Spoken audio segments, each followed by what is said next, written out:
Beaucoup de personnes pleurent chaque jour, dans le monde entier, dans la terre entière, où que ce soit, dans n'importe quelle situation. Il y aura toujours des gens tristes et qui pleureront dans ce monde cruel, dans ce monde où il y a tant de malheur. Mais est-ce qu'on sait réellement pourquoi ces personnes pleurent? Pourquoi on voit cette personne qui pleure ou qui est triste à la moindre critique? Pourquoi on voit cette personne pleurer tout d'un coup alors qu'on voit en apparence qu'il s'est rien passé? Beaucoup de choses peuvent faire pleurer quelqu'un, que ce soit à cause d'une amitié qui s'est mal terminée, ou d'une rupture, ou encore d'un mec qui s'est mal comporté avec une fille, ou encore d'une amitié ou d'un amour à distance, ou tout simplement parce qu'on a peur de ce que peut nous réserver l'avenir, ou à cause du passé qui est trop lourd à supporter. Généralement, les personnes qui entourent les gens qui pleurent ne comprennent pas que même si on ne voit rien chez eux, ce n'est pas forcément qu'elles n'ont pas de raison de pleurer. Et ces personnes ont tendance à critiquer ceux qui pleurent et disent qu'elles ne pleurent pour rien.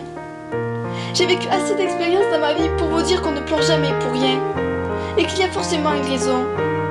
Vous savez, une personne m'a dit un jour que les personnes qui pleurent sont faibles. Je ne savais pas si cette personne disait qu'elles étaient faibles en pleurant devant les autres ou en pleurant tout court.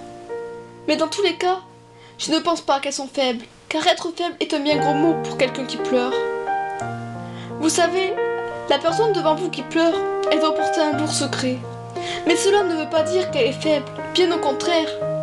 Elle a dû faire sa force pendant tellement longtemps, elle a dû supporter tellement de souffrances pendant tellement longtemps, qu'un jour, elle craque, sans qu'elle sache elle-même pourquoi, mais elle craque.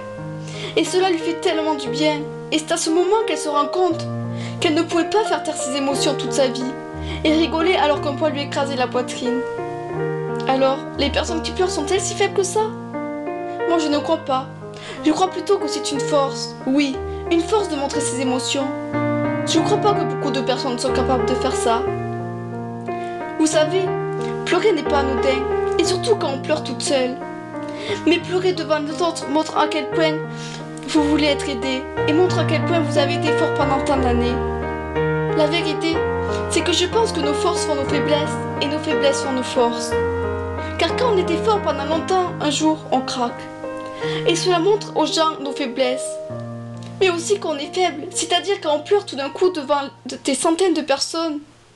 Ça montre aux gens qu'on a été fort pendant longtemps et que la souffrance est tellement dure à supporter qu'un jour, on craque. Alors ne laissez jamais dire quelqu'un que si vous pleurez, c'est parce que vous êtes faible. Parce que pleurer, c'est montrer qu'on a des faiblesses. Mais pleurer est aussi une force, car peu de personnes sont capables de pleurer devant les autres et de montrer leur souffrance. Des personnes qui pleurent sont-elles si faibles que ça? Ça, c'est ce que les autres disent, mais pas forcément la vérité. Car pleurer, surtout devant les autres, est une force.